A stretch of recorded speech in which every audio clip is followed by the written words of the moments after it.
Ito po ang ating sermon series ngayong December, Emmanuel, God is with us. But for today, pag-aralan natin, what are the ways that God is with us? Meron akong i-share sa inyo mga sitwasyon o mga pamamaraan kung saan sumasa atin ang Panginoong Diyos. Manalangin po tayo, then proceed tayo sa message. Panginoon Diyos, salamat Lord dahil muli ay aalalahanin namin ang isa sa pinakamagandang storya, Panginoon, sa kasulatan.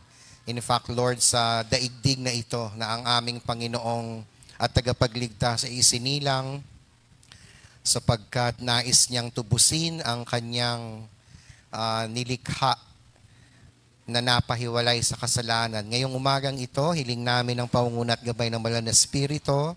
Panginoon, gabayan mo yung tagapagsalita sa umagang ito at ikaw po ang maluwalhati at nawa ang pangalang ibinigay sa iyo, Panginoong Yesus, ang Emmanuel, sa panahong ito na pagdiriwang ng Kapaskuhan ay ma-appreciate po namin kung anong ibig sabihin ng salitang ito. Salamat po sa pangalan ng Panginoong Yesus. Amen. Yan po. Okay. Meron akong papakita sa inyo. Ito po yung picture ng mga galaxies natin. Hindi ko lang alam kung anong mga pangalan yan. Hindi natin kita ito sa ating naked eye. Pero kung pag-uusapan po ng mga astronomers yan po yung mga pinag-aaralan nila. Kung mapapansin nyo po, meron pong creator niyan. Merong lumikha niyan, mga kapatid. We understand that God created the depths of the heavens and the galaxies, yung pong pinakamalayo, siya pong nag-create niyan. And when we look at this, mga kapatid, we recognize the majesty and the greatness of our God. Pero mga kapatid, kung ang Diyos natin na lumikha ng lahat ng yan, bagamat siya po ay majestic, bagamat siya po ay great, kung hindi niya po i-reveal yung sarili niya sa atin, magiging unknown lang po siya. Hindi natin siya makikilala ng lubos. And so if the only God we have is above the stars, what good is He? Ano pong uring Diyos yon, mga kapatid? Kung ang Diyos na lumikha niyan ay yun lang siya para sa atin, anong uring Diyos siya kung hindi niya i-reveal yung sarili niya at hindi natin siya makikilala? Especially po if you have problems, if you are struggling, if you are hurting, you want a God who is near. Gusto mo yung Diyos na makakaunawa sa'yo. Gusto mo yung Diyos na makakaranas ka na hindi ka iniiwan. A God who understands our hopes, our fears, yung uncertainties natin, yung difficulties natin. So if we're going to look sa sign po ng Christmas season, at ibabaling po natin yung ating mata sa banal na kasulatan, mga kapatid, we find that the name given to Christ, this is far more important that many of us realize. That is a powerful name. Yung pong binigay sa Panginoon, nire-represent po nito yung kanyang idea na siya lang ang nakakaalam at sa kanya po nag-originate. Isang katotohanan na ang Diyos lamang ang pwedeng gumawa at lumikha. A promise fulfilled with the coming of Emmanuel. Pagka po Christmas season, meron tayong mga vocabulary sa Christmas, like for example, joy. Pag Christmas po, isa sa mga vocabulary natin, celebration. Magsisimula na po yung mga Christmas parties, kabi-kabila, sa school, sa opisina, sa trabaho, sa church, sa community. Pag Christmas din po, vocabulary din natin, gift, regalo. Of course, hindi mawawala sa vocabulary yung love. Ito, na-miss ko to. Christmas caroling. Kasi nung nag-pandemic, pinagbawal po yan eh. So these are the words na pwede nating idikit o itambal pagka po pinag-uusapan natin ang Kapaskuhan. Pero merong isang salita, in fact pangalan, na symbolic at napaka-importante na ibinigay sa ating Panginoong Jesus. And that is the name Emmanuel. Sabay-sabay nga tayo mga kapatid, Emmanuel. Meron ba tayong Emmanuel sa church na pangalan? Wala yata, no? Wala pa, no? Yan. Sige. Kine-claim na ni Kay, Emmanuel, pagka nagka-baby sila ni Chadi. Now, why is Emmanuel such an important word to Christmas? Bakit nga ba importante ang pangalang ito na ibinigay sa Panginoon? Because of what the name means. It actually means, nandoon na po, God with us. And that is what Christmas is all about. Sineselebrate natin yung moment when the Son of God came to earth to be with us. Not just to be with us, but to love us, to forgive us, and save us. Nothing illustrates Christmas more than the name Emmanuel. Again, if the God we know is only the God above the stars, at hindi siya nagpakilala, hindi niya na-reveal yung sarili niya, wala. Hindi natin siya kilala kung sino siya. So let us now embrace this truth in this sermon series sa mga susunod na mga linggo. And let us learn Emmanuel, God with us. Maiksi lang po ito this morning. Ayaw na May. Emmanuel, the God, the ways that God is with us. Meron ako mga bagay na babanggitin kung saan may mga sitwasyon po na ang Diyos natin, ang Panginoong Yesus, na ating Emmanuel ay sumasa atin. First of all, mga kapatid, God is with us when we serve Him. Puro letter S lang ito. Serving the Lord is the greatest thing you can ever do. Napakasarap pong maglingkod sa Panginoon. But sometimes, yung paglilingkod natin o yung ministry na ginagawa natin sa Panginoon, nakakaramdam tayo ng kapaguran. Minsan yung iba nalulungkot, minsan yung iba discouraged. You serve the Lord and yet you are becoming weary and tired. But God made a promise to His people who are serving Him. Alam niyo po ba yun? So kung kayo naglilingkod sa Panginoon at patuloy na naglilingkod, meron pong pangako ang Diyos sa mga nagsiserve sa Kanya. Let us look, for example, Moses. Ito po yung kanyang burning bush experience. Nung tinawag po ng Panginoon si Moses para po i-lead yung Israel para palayain sa Ehipto, nag-usap sila ng Lord. Si Moses po, kung matatandaan nyo, napakaraming reklamo. Tama po ako? And then sa chapter 4, meron pong conversation dito between God and Moses. Pakita nga natin, May. Exodus 4:10-12. Moses said to the Lord, ito isa sa mga reklamo niya, O Lord, I have never been eloquent, di ako magaling magsalita. Neither in the past nor since you have spoken to your servant. I am slow of speech and tongue. Ano kaya ibig sabihin nito? Utal ba si Moses o hindi niya lang mahanap yung right words to say pagka makikipag-usap siya? Especially haharap kasi siya kay Pharaoh. The Lord said to him, Who gave man his mouth? Who makes him deaf or mute? Who gives him sight or makes him blind?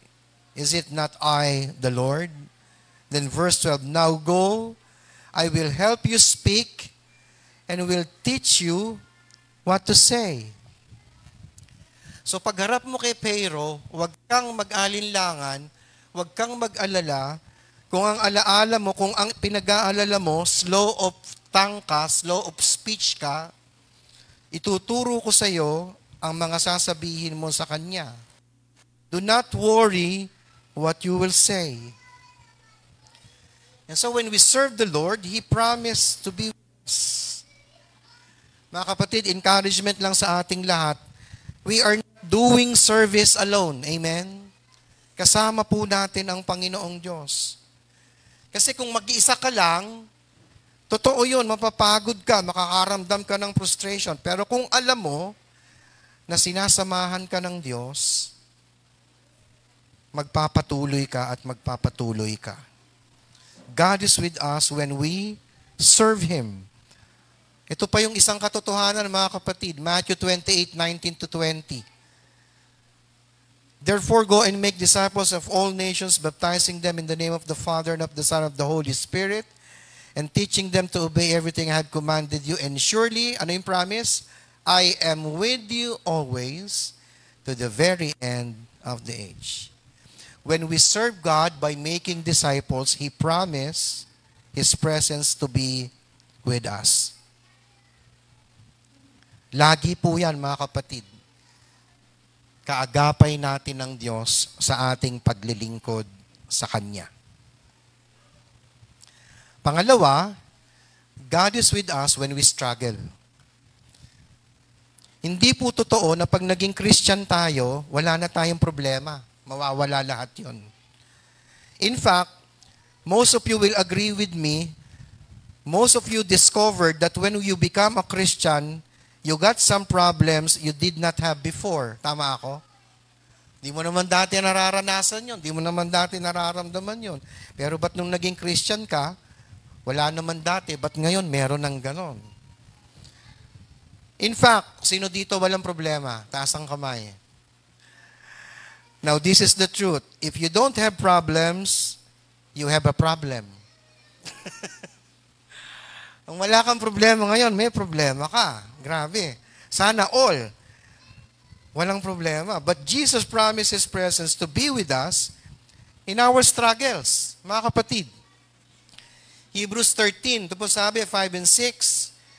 Keep your lives free from the love of money and be content with what you have because God has said, never will I leave you, never will I forsake you. So we say with confidence, the Lord is my helper, I will not be afraid. What can man do to me? Yun po yung sinabi niya, I will never leave you, nor forsake you. I say, ang ganda rin ito, mga kapatid, 41:10. So do not fear, for I am with you. Do not be dismayed, for I am your God. I will strengthen you and help you. I will uphold you with my righteous right hand. Yan po yung pangako ng Panginoon. Now, sometimes when we're in pain, we're broken, we think that God has left us.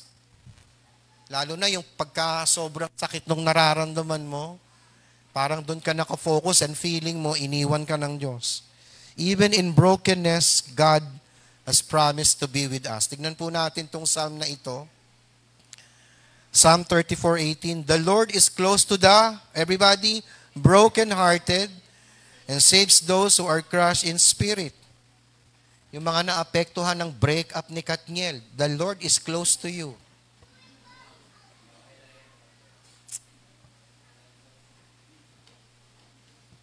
Alam mo, kung makakausap ko itong dalawang to, sasabihin ko sa kanila yan. The Lord is close to the broken-hearted and saves those who are crushed in spirit. So even when you're struggling, God is with you. Amen? Number 3, God is with us when we are in sorrow. Yan po, mga kapatid. Isa pang katotohanan ito, mga kapatid. When you have God with you, it doesn't make the sorrow go away. Please. Ang kaibahan lang natin sa hindi mananampalataya, kasi ang context nito, mga kapatid, rapture of believers eh. Kung babasahin niyo yung text natin na ito, 1 Thessalonians 4:13, brothers, we do not want you to be ignorant about those who fall asleep, nor grieve like the rest of men who have no hope. Yan po yung sabi ni Paul sa mga taga-Thessalonica. Context is the rapture of believers. Kasi yung difference ng mga believers at ng mga unbeliever, pagka kinuha ng Panginoon o namatay, if you are a Christian, even if you grieve because of a loss of a loved one, if that loved one is a Christian, then there is hope of eternity in Christ. Yun po yung kaibahan. So ang context niyan, sinasabi ni Paul sa kanila, darating ang panahon, magkikita kayo uli. Nauna sila sa inyo, nag-fall asleep sila, ibig sabihin namatay sila. Pero nag-grieve kayo ngayon, pero yung grieve nyo, hindi kagaya ng the rest of men. Kasi kahit nagluluksa kayo dahil nawala yung mahal nyo sa buhay, kung mananampalataya sila, merong pag-asa. Yun yung kaibahan. Pagka mananampalataya. So merong hope, merong pag-asa, even sa eternity, mga kapatid. Isaiah 43:2, ito po yung sabi, when you pass through the waters, I will be with you. When you pass through the rivers, they will not sweep you or over you. When you walk through the fire, you will not be burned. The flames will not set you ablaze. Ang ibig sabihin yan, lahat ng mga nararanasan mo sa buhay at mararanasan, makakasigurado ka that the Lord will be with you. Sasamahan ka niya. The famous Psalm 23, verse 4, even though I walk through the valley of the shadow of death, I will fear no evil because of what? For you are with me. Your rod and your staff, they comfort me. There is hope because God is with you. So even in our sorrow, makasisigurado tayo that God is with us. Number 4, God is with us even if we stumble. Yung buhay natin, Lord, I messed up my life. I have drifted away from you, Lord. And therefore, kung lumayo ako sa iyo, Panginoon, therefore, hindi na ako karapat-dapat. Wala na yung presensya mo sa akin. You don't love me anymore. Again, that is a lie. Hindi po totoo yon. Kung mananampalataya po kayo, napalayo kayo sa Diyos, pwede kayong bumalik. Luke 15, the prodigal son. I will set out and go back to my father and say to him, Father, I have sinned against heaven and against you. I am no longer worthy to be called your son. Make me like one of your hired men. So he got up and went to his father, but while he was still a long way off, his father saw him and was filled with compassion for him.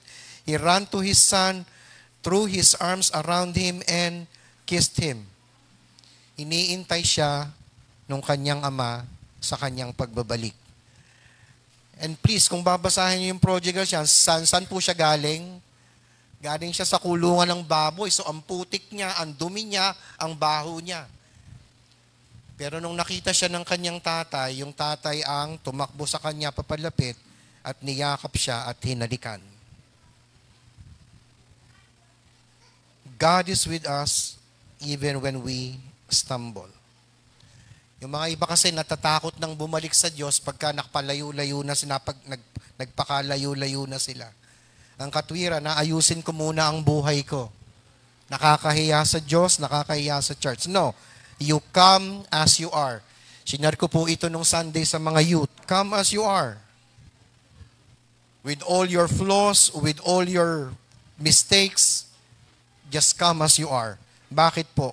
Kasi sabi sa Proverbs 28:13, he who conceals his sins does not prosper, but whoever confesses and renounces them finds mercy. Balik tayo sa Panginoon, lapit uli sa Kanya. Ito pa yung isang dahilan. John 6:37, all that the Father gives me will come to me, and whoever comes to me, I will never drive away. Ganyan po ang Diyos natin. Pag bumalik ka sa Kanya, lumapit ka sa Kanya, even if you stumble, balik sa Panginoon. Come as you are. Panglima, and this is the last, mga kapatid, God is with us in His searching. Luke 19:10, sabi po, for the Son of Man came to seek and to save what was lost. That's Jesus' purpose. That is His mission. Hanapin yung mga nawawala.